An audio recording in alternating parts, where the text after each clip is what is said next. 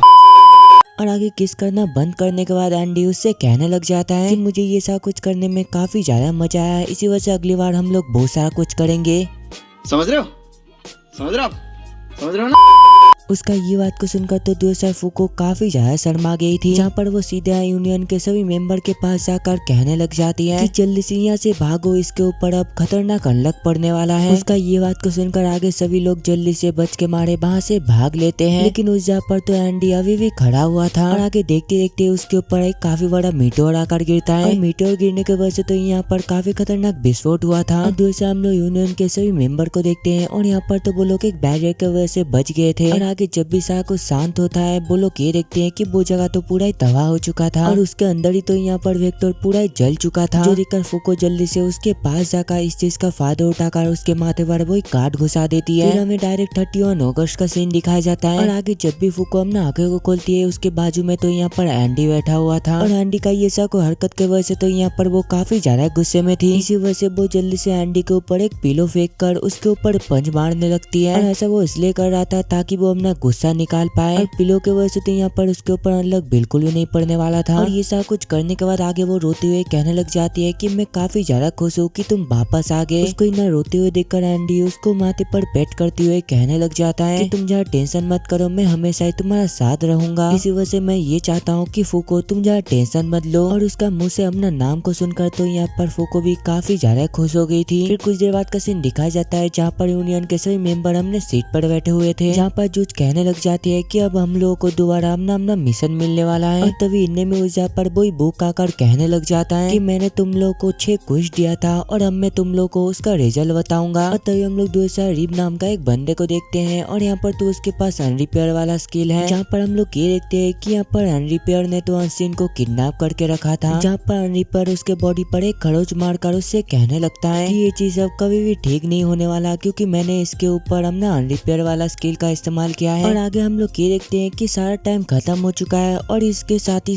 यहाँ पर उन लोगों का मिशन का टाइम भी खत्म हो चुका था, जहाँ पर हम लोग ये देखते हैं कि यहाँ पर तो वो लोग अपना टेबल पर बैठे हुए थे। और तभी इनने में उस जहाँ पर वही बुक आकर कहने लग जाता है कि अब मैं तुम लोग को ये सारा मिशन का रिजल्ट बताऊंगा। और पहला जो मिशन था वो तुम लोग को कैप्चर करना था अनबन उमा को, जहाँ पर तुम लोगों ने काफी मेहनत कर उसको कैप्चर कर लिया है। इसी वजह से रिवॉर्ड के तौर पर तुम लोग को 11 सीट मिलेगा। और तुम लोग का जो सेकंड वाला मिशन था उसमें तुम लोग को उमा 8 को पकड़ना था और ये मिशन भी तुम लोगों ने मिलकर कंप्लीट कर लिया है। इसी वजह से तुम लोग को रिवॉर्ड के तौर पर उमा अनबन का लोकेशन मिलेगा करीब 7 दिनों के लिए। और तीसरा वाला जो मिशन था उसमें तुम लोग को उमा लैंग्वेज को पकड़ना था और ये मिशन यहाँ पर निको अकेले ही गया था कंप्लीट करने के लिए, जो कि सक्सेसफुल हो चुका है। इसी वजह से दुनिया के सारे लैंग्वेज कन्वर्ट होकर एक ही लैंग्वेज में बदल जाएगा जो कि है इंग्लिश। तो इसका मतलब ये है कि आज से सभी लोग बस इंग्लिश में ही बातें करेंगे, दूसरे लैंग्वेज यहाँ पर बिल्कुल भी नहीं चलने वाला। और ये चीज को टेस्ट करने के लिए जब भी सन जल्दी से मुई को कॉल करता है, सन का जापानीज लैंग्वेज को सुनकर तो यहाँ पर मुई को बिल्कुल भी नहीं समझ आ रही थी कि आखिरकार ये लैंग्वेज कौन सा है। और तुम लोग का जो 4th वाला मिशन था उसमें तुम लोग को उमा पास को पकड़ना था और ये भी मिशन कंप्लीट हो गया है। इसी वजह से तुम लोग को रिवेलियन का आर्टिफैक्ट मिलने वाला है और वो आर्टिफैक्ट अभी कहाँ पर है मैं तुम लोग को बाद में बता दूंगा। फिर अगले वाला जो मिशन था उसमें तुम लोग को उमा स्पॉइल को पकड़ना था और इसमें पार्टिसिपेट किया था एंडी, सन और फूको, जो कि कंप्लीट हो चुका है। और इसी वजह से तुम लोग को नेगेटर अनरिपेयर का करीब 7 दिनों के लिए लोकेशन मिलने वाला है। और लास्ट तुम लोग का जो मिशन था नेगेटर अनसीन को पकड़ना वो फेल हो चुका है। इसी वजह से ये मिशन को ना कंप्लीट करने के बदले में तुम लोग को पेनल्टी भरना पड़ेगा और तुम लोगों ने ये मिशन को कंप्लीट नहीं कर पाया। इसी वजह से मैं इस दुनिया पर उमा गैलेक्सी को लेकर आ रहा हूँ। जब भी वो ऐसा कहता है तभी उसके मुंह से उमा गैलेक्सी बाहर निकलता है और यहाँ पर तो वो निकलने के साथ ही साथ पूरा जगह को भी कवर करे जा रहा था। ये देखकर तो यहाँ पर वो लोग भी काफी ज्यादा टेंशन में आ गए थे। और तभी वही गैलेक्सी में से से वही मॉन्स्टर बाहर निकालता है और उन सभी लोगों को एक अलग ही जगह पर लेकर जाता है, जहाँ पर वो लोग टेलीपोर्ट होकर अर्थ के और एक जगह पर आ गए थे। और आगे जब भी वो लोग आसमान पर देखते हैं वहाँ पर तो एक स्टार था, और तभी हमें पता चलता है कि यहाँ पर जो भी नए नए रूल आते हैं वो पूरी दुनिया के ऊपर एप्लीकेबल होता है, लेकिन यूनियन के सभी मेंबर के साथ साथ बचे कुछ जो लोग है जिसके अंदर पावर है उसके अंदर एप्लीकेबल बिल्कुल ही नहीं होता, जहाँ पर उन लोगों को सारा कुछ सच्चाई पहले से ही पता रहेगा। और आगे जब भी वो लोग आसमान की तरफ देखता है उस जगह पर तो उमा गैलेक्सी आ गया था, जहाँ पर वो अपने पावर के मदद से उस जगह पर प्लेनेट के साथ साथ काफी सारा स्टार को लेकर आता है। आसमान पर इतना सारा स्टार को देखकर तो यहाँ पर उन लोगों को बिल्कुल भी समझ नहीं आ रहा था कि आखिरकार यहाँ पर चल क्या रहा है। और अर्थ पर ये सारा कुछ होते हुए देखकर निको अपने टीम से पूछने लग जाता है कि जल्दी से तुम मुझे डिटेल में बताओ कि आखिरकार अर्थ पर क्या क्या चेंजेस हुआ है, और हमने अभी अभी उमा गैलेक्सी को अनलिश होते हुए देखा है, इसी वजह से जल्दी से बताओ कि आखिरकार ये उमा गैलेक्सी क्या है। उसका ये बात को सुनकर वो लड़की भी उसको सारा कुछ बता देती है कि आखिरकार गैलेक्सी क्या होती है, जो बताने के बाद आगे वो कहने लग जाती है कि हम लोग असल में गैलेक्सी के अंदर आ चुके हैं, और अगर मैं सच कहूँ तो इस गैलेक्सी में एलियन भी हो सकता है, इसी वजह से हम लोग को संभल कर रहना पड़ेगा। उसका वो सारा कुछ बातें को सुनकर तो दूसरा निको को भी सारा कुछ समझ आ गया था, इसी वजह से आगे वो सभी को इसके बारे में सारा कुछ बता देता है। और तभी इतने में उस जगह पर देखते देखते कुछ एलियन आ जाते हैं, जहाँ पर वो एलियन का लीडर आगे आकर कहने लग जाता है कि जल्दी से बताओ आखिरकार तुम में से ये अर्थ का लीडर कौन है। उसका ये बात को सुनकर जूज उसके पास जाकर कहने लग जाती है कि मैं ही हूँ, बोलो आखिरकार क्या बात है। वो कहता है कि हम असल में यहाँ पर तुम लोग से फाइट करने के लिए नहीं आए हैं, मैं बस यहाँ पर ये बोलने के लिए आया हूँ कि तुम लोग का प्लेनेट हमारे लिए बिल्कुल भी काम का नहीं है, इसी वजह से हम लोग तुम्हारे ये प्लेनेट को कब्जा कर यहाँ पर रहना चाहते हैं, और तुम लोग ये मत समझना कि मैं कमजोर हूँ। ये कहकर जब भी वो अपना पावर का इस्तेमाल करता है एक ही सेकंड के अंदर तो वहाँ पर एक माउंटेन पूरा ही तबाह हो गया था। उसका ये सारा कुछ बातें को सुनकर जूज कहने लग जाती है लगता है अब मुझे अपना पावर का इस्तेमाल करना ही पड़ेगा। ये कहकर वो जल्दी से अपना हेलमेट को उतार देती है, जहाँ पर हम लोग ये देखते हैं कि यहाँ पर तो जूज कुछ ज्यादा ही सुंदर थी, इतना ज्यादा सुंदर जिस वजह से मैं इसके ऊपर पूरा फिदा हो गया। और आप लोग भी कमेंट पर जरूर बताना कि आप लोग इसको 10 में से कितना देना चाहोगे। और आगे जब भी जूज अपना पावर का इस्तेमाल करती है उस जगह पर तो सभी एलियन तो अपने साथियों के ऊपर अटैक करे जा रहा था। उसका इतना खतरनाक पावर को देखकर तो यहाँ पर वो एलियन को समझ नहीं आ रहा था कि आखिरकार वो ऐसा कैसे कर पा रहा है। और आगे जूज जल्दी से वो एलियन के लीडर के पास जाकर उससे कहने लग जाती है कि अगर तुमको अपना जान प्यारी है तो जल्दी से तुम अर्थ को छोड़कर यहाँ से भाग जाओ, और तुम घर जाकर हमने बाकी सभी एलियन को भी बता देना कि अर्थ कोई बच्चों का खेल नहीं है, कि जो कोई भी आकर यहाँ पर आराम से कब्जा कर सकता है। सच में मारना पड़ेगा कि जूज कसम से कितना जरा कूल लड़की है, उसने तो यहाँ पर वो एलियन को उसका औकात दिखा दिया। ये देखकर तो सच में मुझे उससे कसम से प्यार ही हो गया। और आगे जूज सबके पूछने पर बताने लग जाती है कि अभी हम लोग के ऊपर 99 पेनल्टी लग चुकी है, और हमें पहले ही बता दिया गया था कि अगर हमारा पेनल्टी 100 को क्रॉस कर लेगा तो यहाँ पर तुरंत ही रैग्नारोक स्टार्ट हो जाएगा, और हमारे पास बस एक ही पेनल्टी बचा हुआ है, और इसी वजह से हम लोग को ये चीज बिल्कुल भी गंवाना नहीं है। और जैसे ही ये चीज 100 क्रॉस हो जाएगा रैग्नारोक के वजह से पूरा दुनिया खत्म हो जाएगा, इसी वजह से हम लोग अभी बिल्कुल भी गलतियां नहीं कर सकते, और हमें अभी बस हमारे 11वां बंदा चाहिए। और वैसे भी बोबू को हम लोग को तब तक मिशन नहीं देने वाला जब तक हमें और एक नया मेंबर नहीं मिल जाता। इसी वजह से मेरा ऑर्डर ये है कि तुम लोग जल्दी से जाकर 11वां बंदे को ढूंढकर मेरे पास लेकर आओ। ये कहकर ये आगे बहुत से एलियन के पास जाकर उसको खत्म करने वाली होती है, लेकिन दूसरा तो वो एलियन का फट के 64 हो गया था, जिस वजह से वो अपना शिप को लेकर जल्दी से वहाँ से भाग लेता है। और आगे उन लोगों को वो बुक के मदद से अनरिपेयर का लोकेशन भी मिल जाता है, जो पाने के बाद जूसफ से कहने लग जाती है कि मैं अनरिपेयर को पकड़ने का मिशन पर एंडी, फूको और टेटिनिया को भेजने वाली हूँ, इसी वजह से तुम लोग जल्दी से जाकर फटाफट मिशन को कंप्लीट करके यहाँ पर आ जाओ। नेक्स्ट सीन में हम लोग ये देखते हैं कि बोती ने तो ब्राजील पर गए थे अपना मिशन को कंप्लीट करने के लिए, और जाके एक स्टोर के अंदर जाने के बाद तो यहाँ पर फूको काफी ज्यादा शॉक्ड हो गई थी, क्योंकि यहाँ पर तो काफी सारे अमीर अमीर लोग आए थे अपना ड्रेस को परचेस करने के लिए। और तभी इतने में उस पर एंडी भी आ जाता है अपना एक नया ड्रेस को पहनकर। उसको ये ड्रेस को देखकर तो यहाँ पर फूको ये कह रही थी कि सच में तुम इसमें जच रहे हो। वो कहता है कि मैं असल में ये सब कुछ तुम्हारे लिए कर रहा हूँ, और अगर तुमको ये ड्रेस पसंद आया तो मुझे भी ये ड्रेस पसंद है। नेक्स्ट सीन में हम लोग ये देखते हैं कि वो लोग तो एक प्राइवेट जेट में बैठकर एक जगह पर जा रहे थे, जहाँ पर खाना खाने के टाइम पे एंडी उसको बताने लग जाता है कि हम लोग अभी एक ऐसी जगह पर जा रहे हैं जहाँ पर ऑक्शन होता है, और हमें सूत्रों से पता चला है कि उस जगह पर कल एक नेगेटर को बेचा जाएगा, और शायद वो अनसीन होगा और उसको परचेस करने के लिए अनरिपेयर आने वाला है। और हम लोग अभी उस जगह पर अनरिपेयर को पकड़ने के लिए जा रहे हैं, और ये ऑक्शन भी रुक जाएगा। और आगे उस जगह पर पहुंचने के बाद एंडी उसको ढेर सारा कपड़े देता है पहनने के लिए, क्योंकि वो ऑक्शन पर अमीर लोग ही जा सकते हैं, और उस जगह पर जाने के लिए उन लोग को अमीर वाले ड्रेस पहन कर जाना पड़ेगा। लेकिन दूसरा तो फूको को कोई भी कपड़ा बिल्कुल भी पसंद नहीं आया था, ऐसा इसलिए क्योंकि सभी ड्रेस में स्किन कुछ ज्यादा ही दिखाई दे रहा था। इसी वजह से वो बहाना बनाती हुई कहने लग जाती है कि अगर सबको मेरा स्किन दिखाई देगा तो इससे सभी के ऊपर अनलक भी पड़ सकता है। एंडी कहता है कि मुझे इससे कुछ भी फर्क नहीं पड़ता और वैसे भी तुम शुरुआत से मेरे साथ ही रहोगे, इसी वजह से तुम इनमें से कोई भी कपड़े को चूज कर जल्दी से पहन लो। उसका ये बात को सुनकर फूको को भी ना चाहते हुए एक कपड़े को चूज करना पड़ता है, जहाँ पर वो अपना ड्रेस को चेंज करते हुए जूझ के बातों के बारे में याद करने लग जाती है, जहाँ पर उसने एक दिन फूको से ये कहा था कि तुम ये मिशन के लिए काफी ज्यादा इम्पोर्टेंट हो और तुम ही एक लौते पर्सन हो जो कि विक्टर को रोक कर उसको हराया था और इसी वजह से तुम हमारे लिए काफी ज्यादा कीमती बन चुके हो, जिस वजह से मैं ये चाहता हूँ कि तुम अपने पार के ऊपर भी थोड़ा सा ध्यान दो। और आगे प्रेजेंट में जब भी फूको अपना ड्रेस को पहन कर आती है यहाँ पर तो वो काफी ज्यादा सुंदर दिख रही थी और उसको ये नया ड्रेस में देख कर तो यहाँ पर एंडी भी उसका काफी ज्यादा तारीफ कर रहा था। और आगे वो दोनों जल्दी से एक होटल पर जाकर एक रूम को बुक कर लेते हैं। मतलब भाई मुझे समझ नहीं आ रहा है कि आखिरकार वो लोग अब यहाँ पर क्या करने वाले हैं। शायद वो लोग यहाँ पर एक साथ रहने वाले हैं, मैंने तो कुछ और ही सोचा था, मूड खराब हो गया। और आगे वो लोग जल्दी से बाहर चले जाते हैं बाहर का नजारा देखने के लिए। और थोड़ा सा आगे जाने के बाद एंडी रुक कर कहने लग जाता है कि तुमने एक हफ्ते पहले मुझे काफी अच्छा खासा किस दिया था और वो सारा कुछ करने की वजह से तो मुझे मजा ही आ गया था, इसी वजह से मुझे तुमसे अब कुछ और चाहिए। उसका ये बात को सुनकर तो यहाँ पर वो काफी ज्यादा शर्मा गई थी, इसी वजह से आगे वो शर्मा के मारे जल्दी से वहाँ से भागने लग जाती है। उसको भागता हुए देखकर आगे एंडी भी थोड़ी ना कम था, वो भी उसका पीछा करने लगता है। उसको ऐसा करते हुए देखकर फूको जल्दी से अपना हाथ को खोल लेती है उसके ऊपर अनलक डालने के लिए। उसको ऐसा करते हुए देखकर एंडी कहता है कि क्या तुमको याद नहीं है मैं अभी अपना ड्रेस को पहना हुआ हूँ, इसी वजह से मेरे ऊपर अनलक बिल्कुल भी नहीं लगने वाला। ये कहकर ही आगे वो उसको पकड़ने के लिए उसके ऊपर कूद पड़ता है। उसको ऐसा करते हुए देखकर फूको चिल्लाती हुए कहने लग जाती है कि उमा जल्दी से खुल जा। उसका ये बात को सुनकर वो भी ठीक यही करता है, जिससे इसका फायदा उठाकर फूको उसको टच कर लेता है। तभी इतने में उस जहाँ पर एक ट्रक आकर एंडी को धक्का मारकर पानी में फेंक देता है। और आगे जब भी फूको उसके पास जाती है वो कहने लग जाता है कि मुझे इसमें काफी ज्यादा मजा आया। ये सुनकर जब भी फूको उसका मदद करने के लिए जाती है, मदद करने के बाद उसको पता चलता है कि उसने तो गलती से उसको टच कर लिया था, इसी वजह से वो जल्दी से पीछे चली जाती है। और तभी इतने में उसके ऊपर टेरेनिया आकर गिरती है और आगे वो लोग उससे पूछने लगते हैं कि अब हम लोग क्या करने वाले हैं, जिस पर टेरेनिया उसको एक टाई देती हुए कहने लग जाती है कि मैंने ये टाई इसलिए बनाया है ताकि तुम ये मिशन पर यूज कर सको और हाँ मैं तुमको बता दूं कि तुम दोनों ये मिशन पर हस्बैंड वाइफ बनने वाले हो। ये कहकर वो जल्दी से वहाँ से चली जाती है। फिर रात का सीन दिखाया जाता है जहाँ पर वो दोनों एक हस्बैंड वाइफ बनकर शिप के अंदर पहुँच गए थे और आगे उन दोनों का चेक इन होने के बाद उन दोनों को अंदर जाने को मिलता है। और वहाँ पर तो काफी सारे लोग एक दूसरे से ये बातें कर रहे थे कि मैंने कुछ दिनों पहले उमा को पकड़ कर खाया है। उन लोग का ऐसा कुछ बातें को सुनकर तो यहाँ पर फूको को बिल्कुल भी अच्छा नहीं लग रहा था। और तभी हमें पता चलता है कि आजकल इन लोगों के लिए नेगेटर को पकड़ना काफी ज्यादा आसान हो चुका है, ऐसा इसलिए क्योंकि अब तो सारा का सारा लैंग्वेज एक साथ मिल चुके हैं और अब बस सभी इंग्लिश में ही बातें कर रहा है, जिस वजह से उन लोगों को समझने में काफी ज्यादा आसानी हो रहा है। फिर कुछ देर बाद का सीन दिखाया जाता है जहाँ पर वो दोनों एक जगह पर बैठ कर एक दूसरे से मिशन के बारे में बातें कर रहे थे, जहाँ पर एंडी उससे कहने लग जाता है कि तुमसे मिलने के बाद मुझे ये तो पता चल गया है कि हम जैसे नेगेटर के पास बचने के लिए बस कुछ ही रास्ते हैं। पहला ये है कि वो अपना एबिलिटी का इस्तेमाल करके सबका मदद करे, दूसरा कि वो अपना एबिलिटी का इस्तेमाल करके बुरा काम करे, तीसरा कि वो अपना जान ही ले ले ये सब से बचने के लिए, और चौथा हम लोग मिलकर गॉड को खत्म कर दे जिसने कि हम लोग को ये सब कुछ एबिलिटी दिया है, और अगर गॉड नहीं होगा तो हम लोग का एबिलिटी भी चला जाएगा और इसके बाद हम लोग कैसे आराम से अपना जिंदगी को गुजार सकते हैं। और तभी हम लोग शिप के ऊपर देखते हैं और यहाँ पर तो अनरिपेयर आ चुका था और वो तो यहाँ पर अपने साथ एक लड़की को भी लेकर आई थी और वो असल में उसका टीममेट है, जहाँ पर वो आने के साथ ही साथ एक बंदे से कहने लग जाता है कि मैं असल में यहाँ पर किसी काम के वजह से आया हूँ, इसी वजह से क्या तुम हमें अंदर जाने दोगे। इसका ये बात को सुनकर वहाँ के कुछ गार्ड आकर उसके ऊपर गन तांगते हुए कहने लग जाता है कि हम लोग ऐसा नहीं कर सकते। अनरिपेयर कहता है लेकिन तुम लोग आने में काफी ज्यादा लेट हो चुके हो। जब भी वो ऐसा कहता है इनमें वो अपना नाइक के मुंह से उन दोनों को खत्म कर देता है और तभी इनमें में देखते देखते वो शिप के अंदर उसका दो साथी भी आ जाता है, जहाँ पर हमें पता चलता है कि वो लोग तो यहाँ पर उसका साथ देने के लिए यहाँ पर आए थे। अनरिपेयर कहता है कि चलो हम लोग हमारा मिशन को स्टार्ट करते हैं, नेगेटर को जाकर जल्दी से पकड़ के लाओ। और तभी उस जहाँ पर हम लोग टेरेनिया को देखते हैं जो कि ऐसा कुछ तो छुप छुप कर सुन रही थी, जहाँ पर वो जल्दी से एंडी और फूको को ये सा कुछ के बारे में बता देती है। उसका ये सा कुछ बातें को सुनकर एंडी कहने लग जाता है कि ठीक है मैं समझ गया, ये मिशन पर मेरा काम बस अनरिपेयर को पकड़ना है, मैंने सही कहा ना। तभी हम लोग दूसरे सन को देखते हैं जो कि रोती हुई जिससे कह रहा होता है कि पुलिस मुझे भी उन लोग के साथ जाने दो। वो कहती है कि नहीं तुम वो मिशन पर नहीं जा सकते, वो मिशन बस उन तीनों का है। और दूसरे हम लोग ये देखते हैं कि यहाँ पर वो दोनों तो बिल्कुल तैयार हो गए थे अपने एनिमी के ऊपर हमला करने के लिए, जहाँ पर फूको जल्दी से एंडी के ऊपर चढ़ जाती है और वो दोनों वहाँ से जाने लगते हैं। और उन दोनों को हॉल में भागते हुए देखकर तो कुछ गुंडे आ गए थे उन लोग को रोकने के लिए, लेकिन यहाँ पर एंडी भी थोड़ी ना कम था, वो उन लोग को एक एक करके पीटते हुए आगे बढ़ रहा होता है। और उन दोनों को भागते हुए देखकर देखकर तो काफी सारे लोग उसको शूट करे जा रहे थे। उन लोग को शूट करता हुआ देखकर एंडी कहने लग जाता है कि टेटिनिया जल्दी से मुझे अपना शॉट दो। जो सुनकर आगे टेटिनिया भी ठीक यही करती है, जहाँ पर वो जल्दी से उसको उसका शॉट दे देती है और आगे फूको जल्दी से उसका माथे को पकड़ लेता है। इस वजह से तो उसको अनलग लग चुका था। इस चीज का फायदा उठाकर एंडी जल्दी से अपना गला को काट कर उन लोग की तरफ फेंक देता है, जहाँ पर वो कहने लग जाता है कि अब अनलग पड़ने वाला है। जब भी वो ऐसा कहता है इतने में तभी अचानक से शिप टूट जाता है और इस वजह से तो यहाँ पर फूको नीचे की तरफ गिर रही थी, लेकिन ठीक टाइम पे उस जहाँ पर एंटी आकर उसको बचा लेता है और आगे वो लोग जल्दी से अनरिपेयर के पास जाने लगते हैं उसको पकड़ने के लिए। और तभी हम लोग एक बच्चे को देखते हैं जो कि केज खोलकर वहाँ से भाग रहा था। उसको जाते हुए देखकर एक गार्ड कहने लग जाता है कि आखिरकार तुम्हारा हिम्मत कैसे हुआ यहाँ से भागने की, तुम एक नेगेटर हो, इसी वजह से मैं किसी भी कीमत में तुमको यहाँ से जाने नहीं दे सकता। उसका ये बात को सुनकर आगे वो जल्दी से अपना बालों को ऊपर करके उसका मूवमेंट को रोक देता है। और तभी हमें पता चलता है कि इसका एबिलिटी ये है कि वो किसी को भी देखकर उसका मूवमेंट को रोक सकता है, लेकिन जब भी वो हिलता है एनिमी भी उसके साथ साथ हिलने लगता है। और तभी हमें पता चलता है कि आखिरकार वो यहाँ पर कैसे फंस गया। कुछ टाइम पहले तो वो अपने हेडफोन पर गाना सुनते सुनते अपने स्कूल पर जा रहा था और उसके आसपास तो यहाँ पर सभी लोग इंग्लिश में बातें कर रहे थे और यहाँ पर तो उसको इंग्लिश बिल्कुल भी नहीं आता था, जहाँ पर वो चिल्लाते हुए कहने लग जाता है कि आखिरकार तुम सभी लोग इंग्लिश में क्यों बातें कर रहे हो और आखिरकार तुम लोग को इंग्लिश कैसे पता है, मुझे तो इंग्लिश बिल्कुल भी नहीं आता। तभी हमें पता चलता है कि आखिरकार उसके साथ ये सब कुछ क्यों हो रहा है और उसको इंग्लिश क्यों नहीं आता है। ऐसा इसलिए क्योंकि ये लड़का असल में एक नेगेटर है और नेगेटर के ऊपर इसका असर बिल्कुल भी नहीं होता, जहाँ पर सभी नेगेटर को साको सच के बारे में पता रहता है और इसी वजह से तो यहाँ पर उसको इंग्लिश बिल्कुल भी नहीं आता था, जहाँ पर उसको जापानीज आता था। जब भी दो गुंडे को इसके बारे में पता चलता है कि उसको इंग्लिश बिल्कुल भी नहीं आता, वो दोनों जल्दी से उसको किडनैप कर उसको अपने साथ लेकर जाते हैं। फिर प्रेजेंट का सीन दिखाया जाता है, जहाँ पर वो लड़का तो काफी ज्यादा परेशान था। वो कहता है कि आखिरकार मैं यहाँ पर कैसे फंस गया, मुझे अपना घर जाना है। ये सब कुछ वो अपने मन में कहते कहते तो वो काफी ज्यादा डर रहा था। वो कहता है कि आखिरकार मैं यहाँ से कैसे जाऊँ, मेरा पैर भी कांप रहा है। लेकिन जब भी वो थोड़ा सा हिलता है वो एनिमी भी हिलने लगता है, जहाँ पर वो गार्ड उससे कहने लग जाता है कि तुमको देखकर ऐसा लग रहा है कि तुम्हारा फट के 64 हो गया है और किसी भी कीमत में मैं तुमको रोक कर ही रहूंगा, क्योंकि तुम हमारे लिए काफी ज्यादा इंपॉर्टेंट हो और मैं अभी तुम्हारा पैर को तोड़ने वाला हूँ जिससे कि तुम हिल ना सको। ये कहकर जब भी वो उसका पैर को तोड़ने वाला होता है, इतने में उस पर अनरिपेयर आकर उसको खत्म कर देता है और आगे अनरिपेयर उसके पास जाकर उससे कहने लग जाता है कि तुम ही वो बंदे हो ना जिसके पास ये खतरनाक एबिलिटी है और इसी वजह से जल्दी से बता क्या तुम हमारा गैंग को ज्वाइन करना पसंद करोगे, हम तुम्हें यहाँ पर लेने के लिए आए हैं, लेकिन इससे पहले हम लोग तुम्हारा टेस्ट करने वाले हैं कि तुम पावरफुल हो या फिर नहीं। ये कहकर ये डेक्रेट जल्दी से अपना एक मशीन गन को पकड़कर रेडी हो जाता है उसके ऊपर शूट करने के लिए, जहाँ पर वो 1 2 3 कहकर काउंटिंग करने लग जाता है उसके ऊपर शूट करने के लिए। उसका ये काउंटिंग को सुनकर तो दूर साथ वो बंदे को अपना पेरेंट्स के बारे में याद आ गया था और तभी इतने में डेक्रेट अपने मशीन गन के मदद से उसके ऊपर शूट करने लग जाता है और सारा गोलियां खत्म होने के बाद अनरिपेयर कहने लग जाता है कि सच में ये लड़का किसी भी काम का नहीं है। ये लड़के ने तो डर के मारे अपना एबिलिटी का इस्तेमाल ही नहीं किया, सच में ये काफी ज्यादा बेकार है। लेकिन धुआं उड़ने के बाद तभी हमें पता चलता है कि यहाँ पर तो ठीक टाइम पे एंटी आकर उसको बचा लिया था और तभी इतने में उसके गोद में फूको आकर गिरती है और आगे फूको सीधा वो लड़के के पास जाकर उसको एक टाई पहनाते हुए कहने लग जाती है कि तुम जरा टेंशन मत करो, हमें भी जापानीज आता है और इसके मदद से तुम इंग्लिश में बातें कर सकते हो। और अनरिपेयर को देखकर दिल से एंडी कहने लग जाता है लगता है अब मुझे फाइट करना ही पड़ेगा। उन लोगों को देखकर तो यहाँ पर अनरिपेयर को ऐसा लग रहा था कि वो लोग काफी इजीली एंडी और फूको को हरा देंगे। उसका ये बात को सुनकर एंडी जल्दी से अपना शॉट को पकड़कर उसके ऊपर अटैक करने वाला होता है। इतने में तभी उस जहाँ पर अनरिपेयर काफी स्पीड से उसके गले पर एक कट लगा देता है, जो कड़कड़ी आगे वो कहने लग जाता है कि अब तुम्हारा ये गले का कट बिल्कुल भी ठीक नहीं होने वाला। और तभी हमें अनरिपेयर का पावर के बारे में पता चलता है कि उसका नाम असल में रीफ है और उसके पास अनरिपेयर का पावर है। वो अगर किसी का भी शरीर पर कट लगा देगा तो उससे खून निकलना बिल्कुल भी बंद नहीं होगा और इसी के साथ साथ वो अपने आप को रीजनरेट और हील बिल्कुल भी नहीं कर सकता है। और अगर उसको हील करना ही है तो उसको सबसे पहले अनरिपेयर को खत्म करना पड़ेगा। उसका ये बात को सुनकर एंडी कहने लग जाता है कि मैं अपना गले को काट कर भी अपने आप को रीजनरेट कर सकता हूँ। अनरिपेयर कहता है कि याद रखा करो कि तुम ऐसा बिल्कुल भी नहीं कर पाओगे। लेकिन तभी इस चीज का फायदा उठाकर एंडी फूको को उठाकर उसके तरफ भागने लगता है और उसका थोड़ा सा क्लोज जाने के बाद फूको जल्दी से एंडी का शॉट को लेकर उसका गले को काट लेता है और आगे एंडी अपना कटा हुआ मुंडी से सीधा उसके ऊपर अटैक कर देता है। उसका ये अटैक की वजह से तो यहाँ पर अनरिपेयर का नाक से भी खून निकल रहा था और तभी इतने में उस पर टेटिनिया आकर अनरिपेयर का 2 साथियों को पकड़कर साइड में लेकर जाती है, जो कड़कड़ी आगे वो कहने लग जाती है कि मैं इन दोनों को संभाल लूंगा, तुम बस अपने फाइट के ऊपर ध्यान दो। उसका ये बात को सुनकर आगे एंडी भी जल्दी से अपने शॉट के मदद से उसके ऊपर अटैक करने की कोशिश करता है, लेकिन तुरंत ही हम लोग ये देखते हैं कि यहाँ पर तो अचानक से एंडी का हाथ ही कट गया था, जो देखकर आगे एंडी जल्दी से अपना हाथ को काटते हुए उसके ऊपर अटैक करना शुरू कर देता है और आगे वो अटैक अनरिपेयर को जाकर लग लगे इससे पहले उसके सामने वही लड़की आकर उसका अटैक को डिफ्लेक्ट कर देती है। उसका इतना खतरनाक एबिलिटी को देखकर अनरिपेयर कहने लग जाता है कि सच में तुम काफी ज्यादा पावरफुल हो, इसी वजह से क्यों ना तुम हमारे साइड आ जाओ, मैं तुम्हारा काफी ज्यादा मदद करूंगा। लेकिन इससे पहले मीरा, क्या तुम मेरा नाक को ठीक कर सकते हो, क्योंकि मेरा नाक से काफी ज्यादा खून निकल रहा है। वो कहती है कि तुम अपना नाक को पकड़ कर भी तो ये बंद कर सकते हो ना। लेकिन जब भी वो ये देखती है कि उसके नाक से काफी ज्यादा खून निकल रही है, वो जल्दी से उसका नाक को ठीक कर देती है। और आगे अनरिपेयर एंडी से कहने लग जाता है कि तुमने जो लड़के को पकड़ के रखा है वो काफी ज्यादा बेवकूफ है, इसके अंदर जो एबिलिटी है वो काफी ज्यादा खतरनाक है, लेकिन इसके बावजूद भी ये डरपोक है। इसी वजह से हम लोग सबसे पहले ये लड़के को खत्म कर देंगे, जिससे कि इसका एबिलिटी कुछ दिन बाद जाकर दूसरे के पास चला जाएगा। और आगे हम लोग उस इंसान को ढूंढेंगे और उसको अपने टीम पर शामिल करवा लेंगे। इसी वजह से मैं ये चाहता हूँ कि ये लड़के को तुम हमारे हवाले कर दो। और वैसे मुझे पता है कि तुम दोनों मिलकर गॉड को खत्म करना चाहते हो, मैंने सही कहा ना, लेकिन तुम याद रखा करो कि तुम किसी भी कीमत में गॉड को हरा नहीं सकते। वो ये सा कुछ कह ही रहा होता है, तभी एंडी अपने खून के मदद से वो लड़की के ऊपर अटैक कर देता है। और आगे जब भी एंडी दोबारा अनरिपेयर के ऊपर अटैक करने वाला होता है, तभी अनरिपेयर अपने चाकू के मदद से उसके ऊपर अटैक कर देता है। जहाँ पर हम लोग ये देखते हैं कि वो नाइफ तो यहाँ पर उसका आर पार चला गया था, और उसका तो असल में शुरुआत से ही प्लान था वो लड़के को खत्म करना। इसी वजह से तो यहाँ पर अनरिपेयर ने ये चीज काफी स्पीड से फेंका था। और आगे जब भी वो नाइफ वो लड़के को जाकर लगने वाला होता है, इतने में उसके सामने फूको आकर उसको बचा लेती है। इस चक्कर में तो यहाँ पर फूको घायल हो गई थी, जिस वजह से उसको काफी ज्यादा दर्द हो रहा था। और अब तो अनरिपेयर के ये एबिलिटी की वजह से वो ठीक भी नहीं हो सकता था। और उसको दर्द में देखकर एंडी गुस्से में आकर कहने लग जाता है कि जल्दी से तुम इसको ठीक करो, नहीं तो मैं तुमको बिल्कुल भी नहीं छोड़ने वाला। अनरिपेयर कहता है कि ये अब बिल्कुल भी ठीक नहीं हो सकता है, इसके पास बस 1 ही घंटा बचा हुआ है, अगर 1 घंटे के अंदर तुमने मुझे नहीं मारा तो ये यहाँ पर ही मारी जाएगी। उसका ये बात को सुनकर तो यहाँ पर एंडी काफी ज्यादा गुस्से में आ गया था। इसी वजह से वो जल्दी से अपने माथे से वही कार्ड को निकाल कर विक्टर को बाहर निकालने वाला होता है, लेकिन वो ऐसे करे इससे पहले फूको उसको रोक देती है, जहाँ पर वो कहने लग जाती है कि प्लीज तुम विक्टर को मत बुलाओ। और यहाँ पर तो एंडी उसका बात को मानना नहीं चाहता था, लेकिन ना चाहते हुए उसको फूको का बात मानना ही पड़ता है। तभी इतने में उस जहाँ पर काफी सारे गार्ड आकर उन लोगों के ऊपर अटैक करने वाला होता है। इतने सारे गार्ड को यहाँ पर देखकर वो लड़का जल्दी से फूको के ऊपर एक कपड़ा रखते हुए कहने लग जाता है कि अब तुम जहाँ टेंशन मत करो, मैं अकेले अपने एबिलिटी के मशीन सबको रोक लूंगा। उसका ये बात को सुनकर तो दूसरी साइड वो लोग भी काफी ज्यादा गुस्से में आ गए थे। उनमें से एक बंदा कहता है कि अभी हमें तुमसे बिल्कुल फर्क नहीं पड़ता है, हम तुम्हें खत्म भी कर सकते हैं। ये कहकर आगे वो उसके ऊपर शूट करने के लिए आगे बढ़ता है। और उन लोग को ऐसा करते हुए देखकर तभी अचानक से वो लड़के को अपने पेरेंट्स के बारे में याद आता है, जहाँ पर उसके मॉम ने मरने से पहले उससे ये कहा था कि अगर तुमको कभी भी अच्छे लोग मिले तो तुम उसके लिए अपना जान का बाजी भी लगा सकते हो। ईसा को सोचकर वो चिल्लाते हुए कहने लग जाता है कि कुछ ही हो जाए मैं इन दोनों को बचा कर ही रहूंगा। और आगे जब भी वो सभी गुंडे एक साथ मिलकर उसके ऊपर शूट करते हैं, तभी अचानक से वो लड़का अपने पार के मदद से वो सभी गोलियों के साथ साथ वो सभी बंदों को भी रोक देता है। ये करने के साथ ही साथ वो कहने लग जाता है कि अगर मैं थोड़ा सा भी हिलूंगा तो ये गोली हमें लग जाएगा, तो आखिरकार अब मैं क्या करूँ। दूसरा हम लोग टेटिनिया को देखते हैं जो कि वो दोनों बंदे के साथ फाइट कर रही होती है। तभी हमें उनमें से डेकोरेट का पावर के बारे में पता चलता है कि वो अपने एबिलिटी की मदद से कभी भी गोली और काफी सारा ग्रेनेड को बना सकता है, जहाँ पर वो अपना काफी सारा ग्रेनेड की मदद से उसके ऊपर अटैक कर देता है। लेकिन ये सब कुछ के बावजूद भी दूसरा टेटिनिया को कुछ भी नहीं हुआ था। लेकिन आगे जब भी वो हुडी वाला बंदा अपने फिजिकल एबिलिटी की मदद से उसके ऊपर अटैक करता है, उसका ये अटैक इतना ज्यादा खतरनाक था जिस वजह से तो दूसरा टेटिनिया का आर्मर ही टूट गया था। और इससे हमें पता चल ही रहा है कि वो हुडी वाला बंदे का फिजिकल एबिलिटी काफी ज्यादा स्ट्रॉन्ग है। और दूसरा हम लोग एंडी को देखते हैं जो कि चिल्लाते हुए उसको बताने लग जाता है कि हमारे पास बस 1 ही घंटा बचा है अनरिपेयर को खत्म करने के लिए, अगर 1 घंटे के अंदर हम लोगों ने अनरिपेयर को खत्म नहीं किया तो फूको यहाँ पर ही मारी जाएगी। और तभी हमें टेटिनिया का पास्ट के बारे में पता चलता है कि जब एंडी ने जीना को पूरी तरीके से खत्म कर दिया था, इस वजह से यहाँ पर टेटिनिया काफी ज्यादा गुस्से में आ गई थी, जहाँ पर वो हमने फुल पावर के मदद से उसके ऊपर अटैक करने वाली थी। लेकिन वो अटैक करे इससे पहले ही तो एल्फ्रेड ने उसको रोक लिया था। और आगे टेटिनिया एंडी के पास जाती है उससे फाइट करने के लिए। उसका ये बात को सुनकर तो यहाँ पर एंडी भी तैयार हो गया था, जिस वजह से वो दोनों एक अलग ही रूम पर जाकर एक दूसरे से फाइट करने लगते हैं। जहाँ पर हम लोग ये देखते हैं कि फूको तो उन दोनों का फाइट दूर से देख रही थी, जहाँ पर हम लोग ये देखते हैं कि टेटिनिया तो बार बार उसके ऊपर अटैक करे जा रही थी, लेकिन दूसरा एंडी भी थोड़ी ना कम था, वो उसका अटैक को बार बार डॉज करे जा रहा था। और दूसरा हम लोग निको को देखते हैं जो कि उन दोनों का कमेंट्री कर रहा था। और आगे एंडी टेटिनिया को काफी ज्यादा समझाने की कोशिश करता है कि असल में जीना मुझसे काफी ज्यादा प्यार करता था और वो ही चाहती थी कि मैं उसको खत्म करूं, और इसी वजह से जीना के कहने पर ही मैंने उसको खत्म किया। उसका ये बात को सुनकर तो यहाँ पर टेटिनिया काफी ज्यादा गुस्से में आ गई थी, जहाँ पर वो अपना काफी सारा हाथ को निकालकर उसके ऊपर अटैक कर देती है। लेकिन इस चक्कर में तो उसका एक अटैक फूको के पास जाकर लगा था। ये देखकर तो यहाँ पर टेटिनिया को ऐसा लग रहा था कि शायद उसने उसको खत्म कर दिया। इसी वजह से तो वो यहाँ पर काफी ज्यादा टेंशन में आ गई थी। लेकिन तभी हम लोग ये देखते हैं कि ठीक टाइम पे तो यहाँ पर एंडी आकर उसको बचा लिया था। ये देखकर तो यहाँ पर टाइटेनिया और भी ज्यादा उदास हो गई थी। वो कहती है कि अभी मेरी वजह से ये खत्म भी हो सकता था। लेकिन तभी हम लोग ये देखते हैं कि पता नहीं क्यों एंडी सीधा जाकर उसके ऊपर चढ़ जाता है, जहाँ पर हम लोग ये देखते हैं कि यहाँ पर तो वो उसके साथ उल्टा सीधा हरकत करने की कोशिश कर रहा था। उसका ये सा कोई हरकत को देखकर तो दूसरा सभी काफी ज्यादा शॉक्ड हो गए थे। और तभी हमें पता चलता है कि एंडी का वो हिस्से को देखकर तो यहाँ पर टाइटेनिया काफी ज्यादा शर्मा गई थी। और उसको इतना शर्माते हुए देखकर तो दूसरा एंडी मन ही मन ये कह रहा होगा।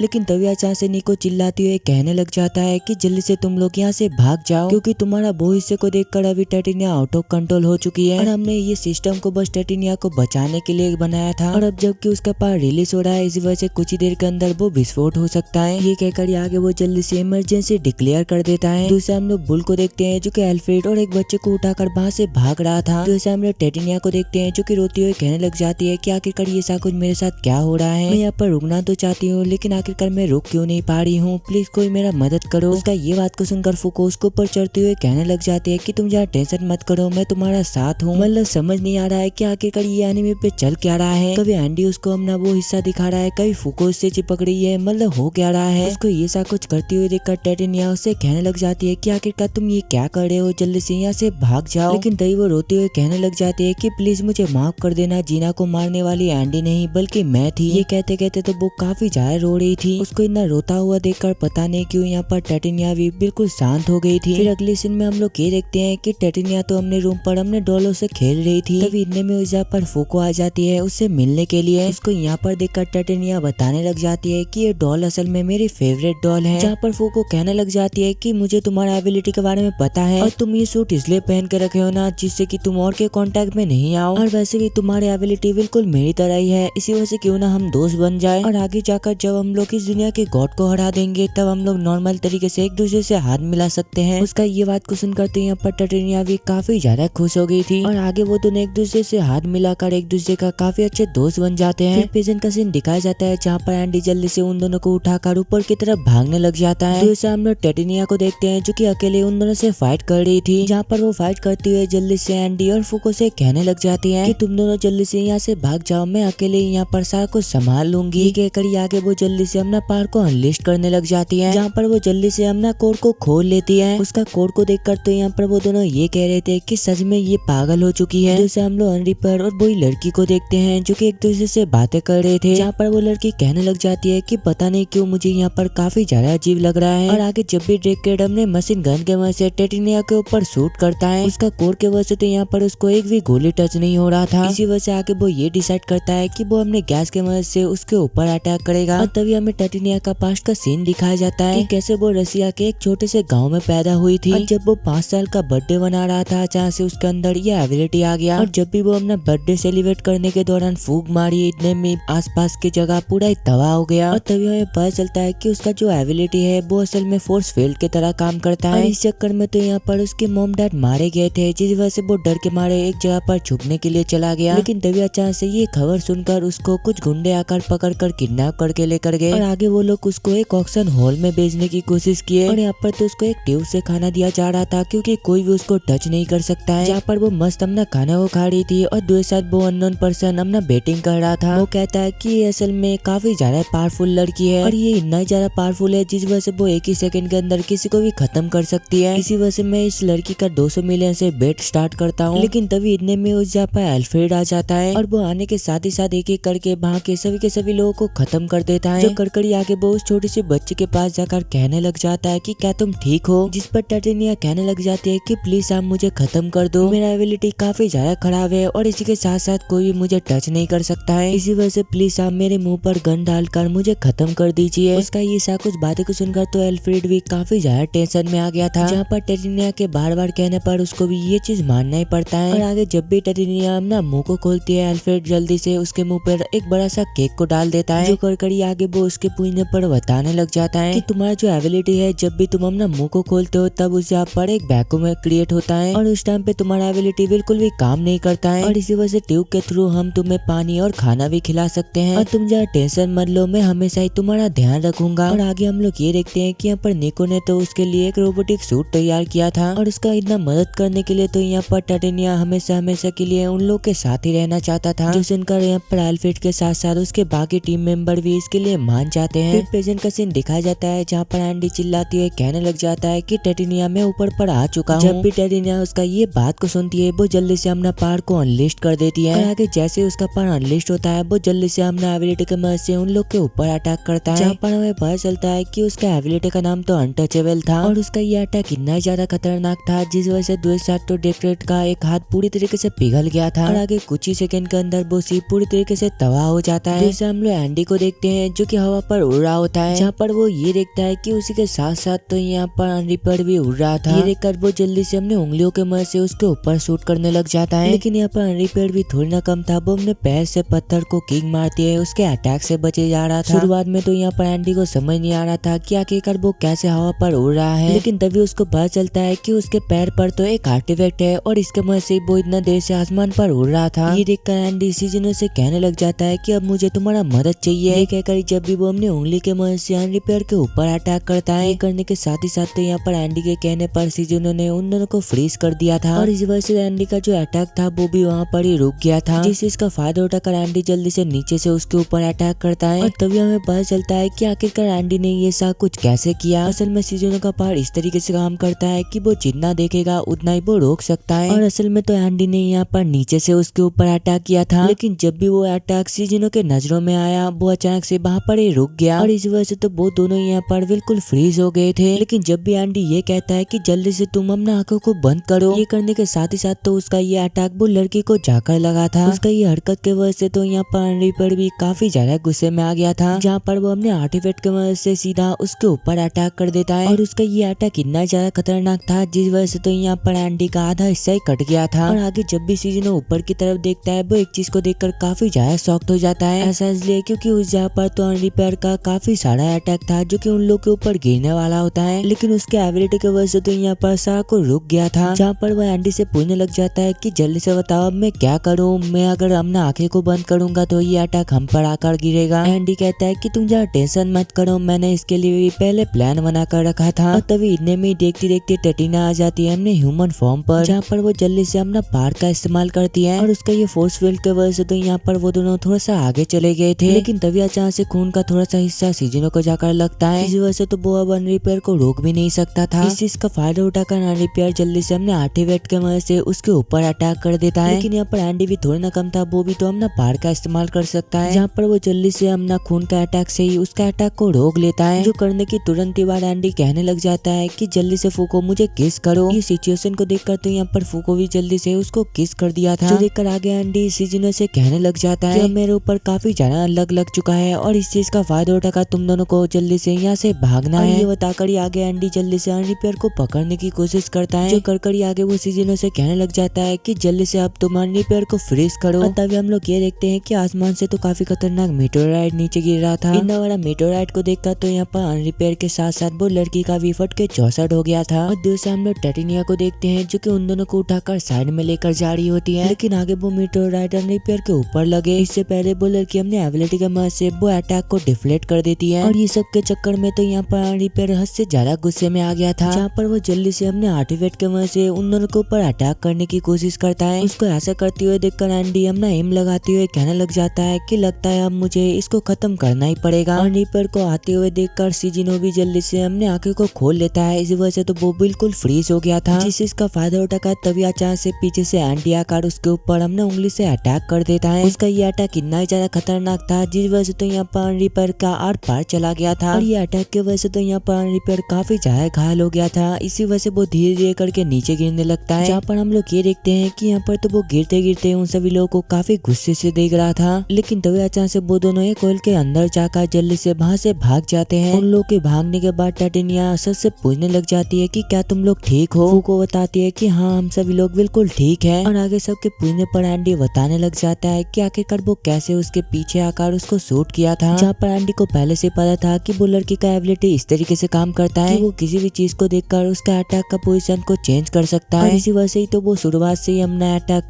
करके उन लोगों के ऊपर अटैक किए जा रहा था, और इसी चीज का फायदा उठाकर मैंने अनरिपेयर का पीछे आकर उसको शूट कर दिया। और हाँ सिजिनो, तुम्हारा बहुत बहुत शुक्रिया, अगर तुम नहीं होते तो हम किसी भी कीमत में उसको हरा नहीं पाते। और उसका ये बात को सुनकर फूको कहने लग जाती है कि क्या ऐसा हो सकता है कि हम सिजिनो के बारे में हमारे ऑर्गेनाइजेशन को बिल्कुल भी ना बताएं। कैटिनिया कहती है कि ऐसा बिल्कुल भी नहीं हो सकता, क्योंकि हमारे ऑर्गेनाइजेशन को सिजिनो के बारे में पहले से ही पता था। फिर कुछ देर बाद का सीन दिखाया जाता है जहाँ पर वो लोग दोबारा वही प्राइवेट जेट पे बैठकर हमने घर पर जा रहे थे, और उस जगह पर हम लोग सिजिनो को भी देखते हैं जो कि काफी देर से हमने पेरेंट्स के बारे में सोचे जा रहा था, जहाँ पर वो हमने उनमें कहने लग जाता है कि मॉम डैड आखिरकार अब मुझे क्या करना चाहिए। और ऐसे ही वो घर पहुंचने के बाद भी काफी देर से यही चीज सोचे जा रहा था। फिर अगले दिन का सीन दिखाया जाता है जहाँ पर सिजिनो हमने स्कूल पर था और अपना नॉर्मल लाइफ जी रहा था। फिर शाम का सीन दिखाया जाता है और यहाँ पर एंडी और फूको तो उसका इंतजार कर रहे थे बाहर पर। फूको कहती है कि हमने उसको जो टाई दिया था वो इसके मदद से किसी से भी बातें कर सकता है, तो क्या वो आज आएगा हमारा यूनियन को ज्वाइन करने के लिए। एंडी कहता है कि अगर वो यहाँ पर आया तो वो हमारा यूनियन को जरूर ज्वाइन करेगा, और अगर वो नहीं आएगा तो हमें मानना पड़ेगा कि वो हमारा यूनियन को ज्वाइन करना नहीं चाहता है। और आगे वो दोनों ऐसे ही उसका इंतजार कर रहे होते हैं, तभी इतने में उस पर अनरिपेयर आ जाता है, और यहाँ पर तो वो अपना बच्चों वाला फॉर्म पर था। उसको सही सलामत देखकर वो दोनों पूछने लगते हैं कि तुम तो मर गए थे ना, तो आखिरकार कैसे जिंदा हो गए। वो कहता है कि हाँ तुमने बिल्कुल सही कहा, मैं मर गया था, लेकिन इसके बावजूद भी मैं दोबारा जिंदा हो गया। तो तुमको पहले से ही समझ आ जाना चाहिए था कि हमारे पास कोई ऐसा पर्सन भी है जो कि हमको हील कर सकता है, और वो पर्सन कौन है मैं इसके बारे में तुम लोग को बिल्कुल भी नहीं बताने वाला। और तभी हम लोग हमारे कैप्टन जूज को देखते हैं जो कि एक ब्लैक कलर के डोर के सामने खड़ी होकर किसी से बातें कर रही थी, जहाँ पर जूज उसको बताने लग जाती है कि आखिरकार वो लोग कैसे विक्टर को खत्म कर सकते हैं, वो भी पूरी तरीके से। और पता नहीं क्यों मुझे ऐसा लग रहा है कि वो असल में यहाँ पर गॉड से बातें कर रहा है। दूसरा हम लोग दोबारा एंडी और फूको को देखते हैं, और यहाँ पर तो वो दोनों सीजनों के लिए इंतजार कर रहे थे, लेकिन यहाँ पर तो सीजनों के बदले में उसके सामने अनरिपेयर आ गया था। वो कहता है कि असल में मैं अपना एक दोस्त के वजह से दोबारा जिंदा हो गया हूँ, और वैसे भी अब हम लोग एक दोस्त बन चुके हैं ना। जब भी एंडी उसका ये बात को सुनता है वो सीधा जाकर उसके मुंह पर एक मुक्का मारता है, जहाँ पर वो कहने लग जाता है कि कुछ भी हो जाए मैं तुमको बिल्कुल भी नहीं छोड़ने वाला। आखिरकार तुमने कैसे फूको के ऊपर अटैक किया, और तुम्हें क्या लगा कि तुम मुझसे बचकर यहाँ से भाग जाओगे। मैं ये देखकर काफी ज्यादा खुश हूँ कि तुम अभी भी सही सलामत हो, और आगे जाकर मैं तुमको काफी बुरी तरीके से टॉर्चर करके खत्म करना चाहता था। अनरिपेयर कहता है कि प्लीज मुझे माफ कर दो, लेकिन दूसरा तो एंडी इसके लिए बिल्कुल भी तैयार ही नहीं था। इसी वजह से आगे अनरिपेयर जल्दी से फूको को एक बंदूक दे देता है, और जब भी फूको वो बंदूक को पकड़ता है वो बताने लग जाता है कि ये जो बंदूक है ना वो असल में एक आर्टिफैक्ट है। जब भी वो ऐसा कहता है तभी इतने में अचानक से उसको फ्यूचर का कुछ विजन दिखता है, जहाँ पर फूको ये देखती है कि वहाँ पर तो पूरी दुनिया धीरे धीरे करके तबाह हो रहा था, और उस जगह पर तो ब्लैक कलर का एक एलियन टाइप का बंदा खड़ा हुआ था। ये देखकर तो यहाँ पर फूको काफी ज्यादा शॉक्ड हो गई थी, और आगे जब भी एंडी वो बंदूक को टच करता है उसको भी बिल्कुल सेम विजन दिखता है। और आगे एंडी के पूछने पर अनरिपेयर बताने लग जाता है कि असल में फ्यूचर का विजन है जो कि होने वाला है, और तुमने जो ब्लैक कलर का एलियन टाइप का देखा वो और कोई नहीं, असल में तुम लोगों का गॉड है, जहाँ पर गॉड अकेले ही पूरी दुनिया को डिस्ट्रॉय कर देंगे। और ये बात हमारे ऑर्गेनाइजेशन के लोगों को काफी पहले से ही पता है, इसी वजह से तो अभी हम लोग थोड़ा सा एंजॉय कर रहे हैं और अपना पावर को बढ़ाने का काफी ज्यादा कोशिश कर रहे हैं। और तभी हमें चाइना और इजिप्ट का सीन दिखाया जाता है, और यहाँ पर तो अनरिपेयर का साथी काफी सारे लोगों से फाइट कर रहे थे। और आगे अनरिपेयर बताने लग जाता है कि असल में हमारे ग्रुप का नाम अंडर है, और हम लोग करीब 3 महीने के अंदर ये दुनिया को गॉड से पहले ही पूरी तरीके से तबाह कर देंगे। और हाँ मैं तुमको बता दूं कि मुझे तुम लोगों से बिल्कुल भी दुश्मनी नहीं है। ये कहकर आगे वो चुपचाप अपना वो आर्टिफैक्ट को लेकर जल्दी से वहाँ से भाग जाता है। और तभी इतने में उस जगह पर सीजनो आ जाता है, जहाँ पर वो कहने लग जाता है कि मैं तुम लोग का टीम पे ज्वाइन तो होना चाहता था, लेकिन जब मैंने उस दिन ये सुना था कि तुम लोग असल में गॉड को खत्म करना चाहते हो, ये चीज मुझसे बिल्कुल भी नहीं होने वाला। ये कहकर वो जल्दी से वहाँ से भागने लगता है, लेकिन यहाँ पर तो वो दोनों भी उसका पीछा बिल्कुल भी नहीं छोड़ रहे थे। इसी वजह से सीजनो अपने एबिलिटी का इस्तेमाल उन दोनों के ऊपर करता है जिससे कि वो दोनों फ्रीज हो जाए। जब भी वो उन दोनों की तरफ देखता है उसको पता चलता है कि वहाँ पर बस फूको थी, एंडी बिल्कुल भी नहीं था। और तभी इतने में उसके पीछे एंडी आकर कहने लग जाता है कि क्या तुम डर के मारे मुझसे भाग रहे थे, और मैं तुमको बता दूं कि तुम्हारा एबिलिटी का असर मेरे ऊपर बिल्कुल भी नहीं होने वाला, क्योंकि मुझे पहले से पता है कि आखिरकार तुम्हारा एबिलिटी कैसे काम करता है। उसका ये बात को सुनकर तो यहाँ पर वो काफी ज्यादा टेंशन में आ गया था, जहाँ पर वो कहने लग जाता है कि प्लीज मुझे माफ कर दीजिए। लेकिन तभी एंडी ये देखता है कि यहाँ पर तो फूको स्कूल के अंदर घुसकर काफी ज्यादा खुश हो गई थी। उसको इतना खुश देखकर तभी अचानक से एंडी को याद आता है कि फूको ने एक दिन उससे ये कहा था कि उसने कभी भी स्कूल पर नहीं गया है। इसी वजह से आगे एंडी सीजनो से कहने लग जाता है कि जल्दी से होता क्या अभी तुम्हारे स्कूल पे कोई भी बैठा हुआ है। जब भी वो ये कहता है कि नहीं अब स्कूल पर कोई भी नहीं है। उसका ये बात को सुनकर वो दोनों भी जल्दी से उसके साथ उसके स्कूल के अंदर आ जाते हैं। और उसके स्कूल के अंदर आने के बाद तो यहाँ पर फुको काफी ज्यादा खुश हो गई थी, जहाँ पर वो जल्दी से सीजनों के चेयर पे बैठकर कहने लग जाते हैं कि सच में ये काफी ज्यादा मजेदार है। और आगे एंडी के पूछने पर सीजनो बताने लग जाता है कि मैंने असल में अपने मॉम से वादा किया था कि मेरे पास जो एबिलिटी है मैं इसके मदद से सबका मदद करना चाहता हूँ। और हाँ मैं तुमको बता दूं मेरे पेरेंट्स मेरी वजह से मारे गए थे। ये कहकर आगे वो अपने पास्ट के बारे में बताने लग जाता है कि एक दिन मैं अपने पेरेंट्स के साथ काफी मजे से रोड को क्रॉस करके जा रहा था और उसी टाइम पे अचानक से मेरे अंदर अनमूव का एबिलिटी आ गया था, जहाँ पर मैंने जल्दी से रोड को क्रॉस कर पीछे अपने मॉम डैड की तरफ देखा और उसका एबिलिटी की वजह से तो उसके मॉम डैड वहाँ पर ही पूरा फ्रीज हो गए थे। तभी रेड सिग्नल खुला और ट्रक की वजह से उन दोनों का एक्सीडेंट हो गया। और वही वो टाइम था जब मुझे पहली बार अपने एबिलिटी के बारे में पता चला था। और अपने मॉम डैड के एक्सीडेंट बाद से मैंने ये डिसाइड कर लिया था कि कभी भी मैं ये एबिलिटी का इस्तेमाल नहीं करूंगा। उसका ये स्टोरी को सुनकर तो यहाँ पर फुको काफी ज्यादा रोने लग गई थी। और दूसरा हम लोग एंडी को देखते हैं और वो भी यहाँ पर सीरियस हो गया था। और आगे सीजनो बताने लग जाता है कि एबिलिटी के पाने के बाद से मैंने पूरा अपना होप खो दिया था, लेकिन मरने से पहले मेरे मॉम ने मुझे दिलासा दिया कि मैं ऐसा बिल्कुल भी नहीं हूँ और मेरे वजह से ये एक्सीडेंट नहीं हुआ है। इसी वजह से तुम हमेशा अपने एबिलिटी का अच्छा इस्तेमाल करना और सबका मदद करना। और यही वो आखिरी शब्द था जब मेरे मॉम ने मुझसे ये कहा था। इसी वजह से मैं हमेशा सबका मदद करना चाहता हूँ, जिस वजह से मैं तुम लोगों का ग्रुप पर ज्वाइन होने के लिए भी तैयार हूँ। और वो ऐसा कुछ कह ही रहा होता है तभी इतने में उस पर सीजनो का दोस्त आकर उससे कहने लग जाता है कि आखिरकार तुम अब तक यहाँ पर क्या कर रहे हो और आखिरकार ये दोनों लोग कौन है, क्या ये दोनों चोर है क्या। सीजनो कहता है कि तुम जरा टेंशन मत करो, ये दोनों असल में मेरा दोस्त है। और आगे एक दूसरे से थोड़ी देर बातें करने के बाद सीजनो अपने दोस्त से कहने लग जाता है कि तुम शुरुआत से मेरा काफी अच्छे दोस्त है और अभी भी हो, लेकिन मुझे माफ कर देना, अब मुझे यहाँ से जाना पड़ेगा। ये कहकर एंडी उन दोनों को लेकर तैयार हो जाता है वहाँ से निकलने के लिए। उसको जाते हुए देखकर सीजनो कहने लग जाता है कि आखिरकार तुम कहाँ पर जा रहे हो, क्या ये दोनों किडनैपर हैं। आगे जब भी वो उसको रोकने के लिए जा रहा होता है सीजनो अपने पार के मदद से उसको वहाँ पर ही फ्रीज कर देता है, जिससे इसका फायदा उठाकर एंडी जल्दी से उसको लेकर भाग जाता है। उसको भागते हुए देखकर तो यहाँ पर उसके दोस्त भी उसका पीछा कर रहा था। और तभी हम लोग सीजनो को देखते हैं और यहाँ पर तो वो लोग के गाड़ी के अंदर बैठे हुए थे, जहाँ पर सीजनो कहने लग जाता है कि क्या ऐसा हो सकता है कि मेरे बारे में सभी इस दुनिया पर भूल जाए। और तभी इतने में उस जहाँ पर सीजनो के दोस्त आ जाता है उसको रोकने के लिए। और वो उसको रोके इससे पहले हेडक्वार्टर में सीजनो के बारे में जो कोई भी जानते हैं उसके मेमोरी से सीजनो हट जाता है। और तभी अचानक से सीजनो के दोस्त को रियलाइज होता है कि आखिरकार मैं भाग क्यों रहा था। ये कहकर वो जल्दी से अपने स्कूल पर दोबारा चला जाता है। और ये देखकर तो यहाँ पर सीजनो काफी ज्यादा रो रहा था, ऐसा इसलिए क्योंकि अब उसने अपना दोस्त को खो दिया है। उसको इतना रोते हुए देखकर एंडी कहने लग जाता है कि तुम जरा रो मत, हम दोनों हमेशा ही तुम्हारे साथ रहेंगे और तुम्हारे दोस्त बनकर रहेंगे। दूसरा हम लोग हमारे कैप्टन को देखते हैं जो कि अभी भी वही पर्सन से बातें कर रहा था, जहाँ पर वो बताने लग जाती है कि अभी हमें हमारा 11वां बंदा मिल चुका है और वो और कोई नहीं बल्कि सीजनो है।